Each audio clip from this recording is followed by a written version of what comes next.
So Pongal லீவ்லாம் முடிஞ்சிருச்சு. படிக்க ஆரம்பிக்கலாமா ஃப்ரெஷ்ஷாக? Welcome to the episode of school புக்ஸும் எக்கனாமிக்ஸும் பார்ட் 2. ஆல்ரெடி நம்ம வந்து 6th ஸ்டாண்டர்ட் எக்கனாமிக்ஸ் டாபிக் வந்து கம்ப்ளீட் பண்ணியிருப்போம். ஸோ அது ஒன்றும் பார்க்கலன்னா சேனலில் இருக்குது, போய் பாருங்கள் மறக்காமல். இன்றைக்கி வந்து 7th ஸ்டாண்டர்ட் எக்கனாமிக்ஸ் பார்க்கலாம். அதுவும் வந்து 7th 2 லெசன் இருக்குது. ஸோ இன்றைக்கி வந்து லெசன் 1 வந்து பார்ப்போம். Okay, move on to the topic. So 7th ஸ்டாண்டர்டில் டேர்ம் 1 இருக்க யூனிட் 1 நேம் வந்து என்னென்னா ப்ரொடக்ஷன் அப்படின்னா என்னென்னா, ஒரு ரா மெட்டீரியலை ஒரு பக்காவாக மேனுஃபேக்சர் பண்ணி ஃபினிஷ்டு ப்ராடக்டாக மாற்றுறது தான் வந்து என்னது ப்ரொடக்ஷன் அப்படின்னு சொல்லிட்டு சொல்கிறாங்க.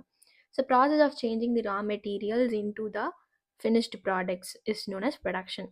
2 மெயின் ஆக்டிவிட்டீஸ் இருக்குது எக்கனாமியை பொறுத்த வரைக்கும். ஒன்று வந்து ப்ரொடக்ஷன், இன்னொன்று வந்து கன்சம்ஷன் அப்படின்னு சொல்லிட்டு சொல்கிறாங்க. அதே மாதிரி எக்கனாமிலே 2 கைண்ட்ஸ் இருக்குது. ஒன்று வந்து ப்ரொடியூசர், இன்னொன்று வந்து கன்சியூமர் அப்படின்னு சொல்லிட்டு சொல்கிறாங்க.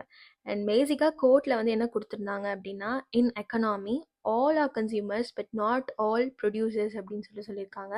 என்னன்னா, எல்லாருமே கன்சியூமர் ஆனால் எல்லாருமே ப்ரொடியூசர் கிடையாது அப்படின்னு சொல்லிட்டு சொல்கிறாங்க. ப்ரொடக்ஷனுக்கு இன்னொரு டைப் ஆஃப் சென்டென்ஸ் கூட இருக்குது. It's a process of combining various material inputs and immaterial inputs in order to make a output. So எல்லா மெட்டீரியல் இன்புட்டையும் போட்டுட்டு நமக்கு ஒரு அவுட்புட் கிடைக்கிறது தான் வந்து ப்ரொடக்ஷன் அப்படின்னு சொல்லிட்டு சொல்கிறாங்க. And creation of utilities. So first வந்து யூட்டிலிட்டிஸ் அப்படின்னு சொல்லிட்டு பார்க்கலாம். ஸோ யூட்டிலிட்டி பொறுத்த வரைக்கும் 3 ஃபார்ம்ஸ் இருக்குது. யூட்டிலிட்டி பொறுத்த வரைக்கும் 3 டைப்ஸ் ஆஃப் யூட்டிலிட்டிஸ் இருக்குது. ஃபர்ஸ்ட் ஒன் வந்து ஃபார்ம் யூட்டிலிட்டி. ஃபார்ம் யூட்டிலிட்டி அப்படின்னா என்ன சொல்லியிருக்காங்கன்னா, அதோட ஃபிசிக்கல் ஃபார்மே சேஞ்ச் பண்ணுறது தான் வந்து ஃபார்ம் யூட்டிலிட்டி அப்படின்றாங்க. லைக் ஒரு காட்டனை எடுத்துக்கிட்டு அதை காட்டன் சாரியாக மாற்றுறோன்னா அதோட ஃபிசிக்கல் ஃபார்மே சேஞ்ச் ஆகுதுல்ல, ஸோ ஃபார்ம் யூட்டிலிட்டி அதோட பேர். அடுத்தது பிளேஸ் யூட்டிலிட்டி. பிளேஸ் யூட்டிலிட்டினா என்ன சொல்ல வராங்க அப்படின்னா, ஒரு இடத்துலேருந்து இன்னொரு இடத்துக்கு மாற்றுறது தான் வந்து பிளேஸ் யூட்டிலிட்டி அப்படின்னு சொல்லிட்டு சொல்கிறாங்க. ஸோ எக்ஸாம்பிள் வந்து பார்த்தோம் அப்படின்னா, இப்போது கேரளா அரிசிலாம் பார்த்தீங்கன்னா தமிழ்நாட்டில் ப்ரைஸ் அதிகமாக இருக்கும். இங்கே இருக்க அரிசி கூட அந்த ஊரில் ப்ரைஸ் அதிகமாக இருக்கும். ஸோ இங்கேருந்து அந்த இடத்துக்கு போகிறப்போ அதோட வேல்யூ மாறுதில்ல, அதுதான் வந்து place utility. Next time utility. Time யூட்டிலிட்டின்றது வந்து நம்மளோட ஃப்யூச்சர் யூஸ்க்கு வந்து நம்ம என்ன பண்ணி வைப்போம், சேவ் பண்ணி வைப்போம். ஸோ அதோட வேல்யூமே வந்து என்ன ஆகும், அதிகமாகும். அதான் டைம் யூட்டிலிட்டி. அடுத்தது வந்து நம்ம இந்தியன் எக்கனாமியை பொறுத்த வரைக்கும் இது வந்து ஒரு டைப் ஆஃப் மிக்ஸ்டு எக்கனாமி அப்படின்னு சொல்லிட்டு சொல்லுவாங்க. அதாவது ப்ரைவேட் செக்டாருமே இருக்கும், அதில் பப்ளிக் செக்டாருமே இருக்கும். ஓகே, இப்போ வந்து ப்ரொடக்ஷன் டைப்னா என்னென்னு பார்க்க போகிறோம். 3 டைப்ஸ் இருக்குது. இது நம்ம ஆல்ரெடி 6th ஸ்டாண்டர்ட்லேயே படிச்சிருப்போம். இருந்தாலும் வந்து ஒரு கிளான்ஸ்க்கு இதில் கொடுத்துருப்பாங்க. Primary, secondary, tertiary. ஓகே, ப்ரைமரினா ரா மெட்டீரியல்ஸ் ப்ரொடியூஸ் பண்ணுறது ப்ரைமரி. செகண்டரினா ரா மெட்டீரியல்ஸை ஒரு அவுட்புட்டாக மாற்றுறது மிஷின்ஸ் வச்சு இண்டஸ்ட்ரியில்.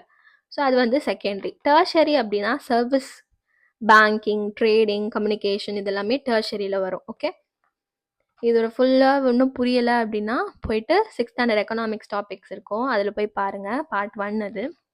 அப்புறமா நம்மளோட ஜிடிபி இருக்குல்ல, ஸோ நம்ம கண்ட்ரியில் இருக்க ஜிடிபி பொறுத்த வரைக்கும் எந்த செக்டரில் அதிகமாக கான்ட்ரிபியூட் பண்ணுது அப்படின்னா டெர்ஷரி செக்டரில் தான் வந்து அதிகமாக கான்ட்ரிபியூட் பண்ணுது.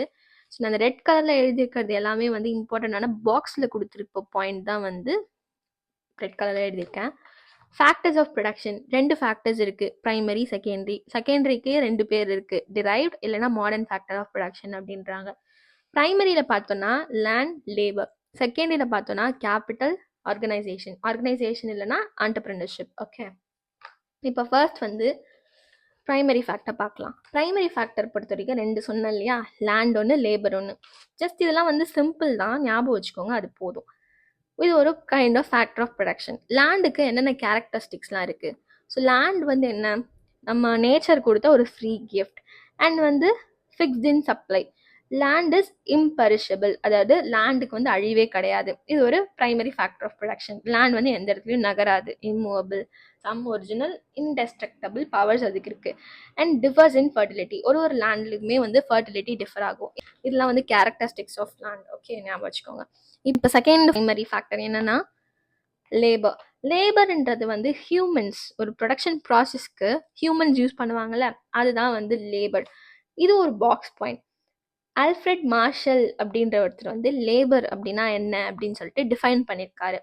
அதாவது the use of body or mind partly or only. நம்ம பாடியை இல்லை மைண்டில் முழுசாவோ இல்லை பாதியாவோ யூஸ் பண்ணுவோம். With view to secure and income, நம்ம ஒரு இன்கம்காக அதை பண்ணுவோம். Apart from the pleasure drive from the work. நம்ம அந்த ஒர்க்கில் எந்த விதமான சாட்டிஸ்ஃபேக்ஷன் இல்லைனாலுமே அந்த இன்கம்காக நம்ம பண்ணுறது தான் வந்து என்னது, ஒரு கைண்ட் ஆஃப் லேபர் அப்படின்னு சொல்லிட்டு டிஃபைன் பண்ணியிருக்காங்க. அடுத்து இம்பார்ட்டன்ட் என்னென்னா, ஃபாதர் ஆஃப் எக்கனாமிக்ஸ் எல்லாருக்குமே தெரியும், இட்ஸ் ஆடம் ஸ்மித். அவர் வந்து ஃபாதர் ஆஃப் எக்கனாமிக்ஸ். ஸோ இவரோட கான்செப்ட்ஸ் எல்லாமே வந்து எது பேஸ் பண்ணியிருக்கோன்னா, பேஸ்ட் ஆன் வெல்த். இவர் வந்து 2 கிளாசிக் ஒர்க்ஸ் வந்து எழுதியிருக்காரு புக் மாதிரி.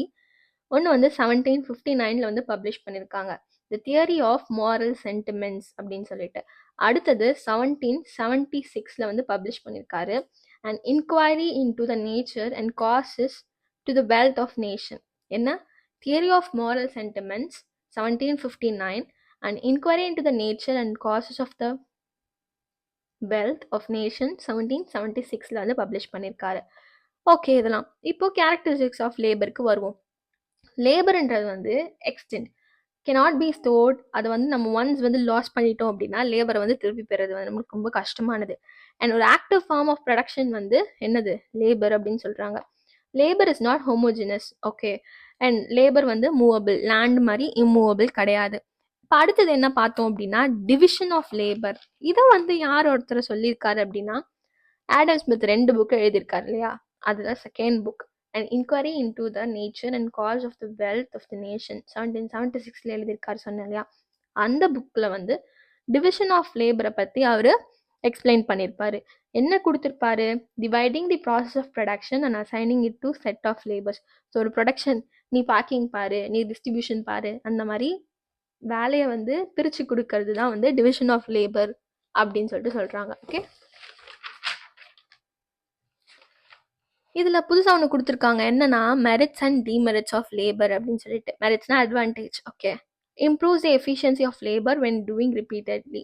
ஸோ நம்ம வந்து ஒரு விஷயத்தை வந்து ஒரு வேலையை ரிப்பீட்டடாக பண்ணிகிட்டே இருந்தோம்னா அது வந்து நம்மளுக்கு நிறைய அனுபவம் இருக்கும். Okay, time and raw materials are used very efficiently.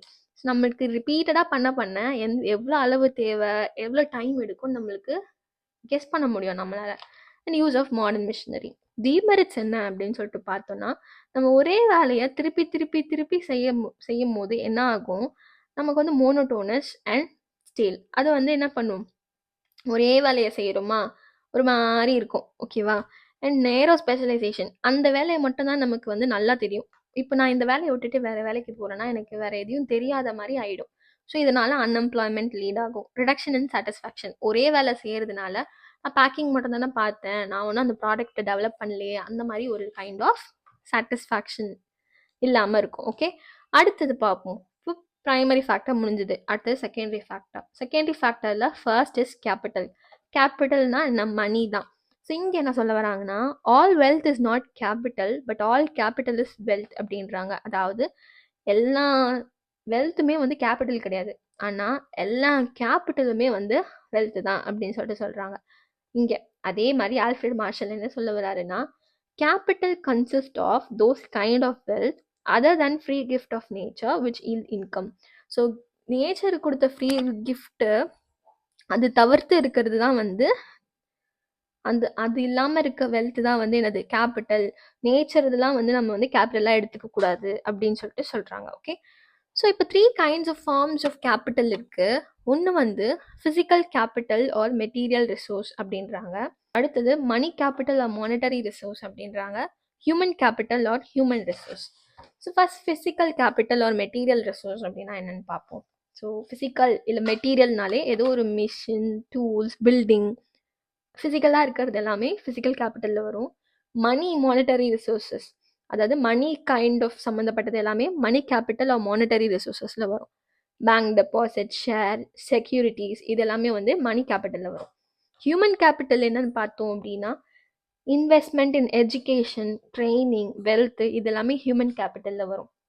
லாஸ்ட்டாக entrepreneur or organisation who use land labour capital in a right way to start the production. அதாவது இந்த லேண்டு, லேபர், கேபிட்டல், இது மூணுத்துமே யார் கரெக்டான வேலை வந்து ப்ரொடக்ஷனுக்கு யூஸ் பண்ணுறாங்களோ அவங்க தான் வந்து ஆண்டர்பிரினர் அப்படின்றாங்க. அண்ட் இன்னொரு பேர் என்ன சொல்கிறாங்கன்னா, organiser, changing agent of the society அப்படின்னு கூட சொல்கிறாங்க. இது வரைக்கும் நம்ம 7th ஸ்டாண்டர்ட் முடிச்சிட்டோம். இப்போ நம்ம வந்து க்ளாசரிஸ் பார்த்துருவோம் இதில். ஸோ க்ளாசரி பார்க்கலாம். ப்ரொடக்ஷன் அப்படின்னா என்னது, மேனுஃபேக்சர் பண்ணுறது, உற்பத்தி. யூட்டிலிட்டி அப்படின்னா யூஸ்ஃபுல்னஸ், நம்ம அதை ஃபுல்லாக பயன்படுத்துறது தான் வந்து யூட்டிலிட்டி, யூஸ்ஃபுல்னஸ், பயன்பாடு. ஆர்கனைசேஷன் அப்படின்னா ஒரு கைண்ட் ஆஃப் ஃபார்ம், அதாவது நிறுவனம். என்டர்ப்ரனர் இல்லைன்னா ஒரு பிஸ்னஸ் மேன், தொழில் முனைவோர். ஃபேக்டர்ஸ் அப்படின்னா ஒரு கைண்ட் ஆஃப் காம்போனன்ட், அது வந்து என்னென்னு சொல்கிறாங்க, காரணிகள் அப்படின்றாங்க.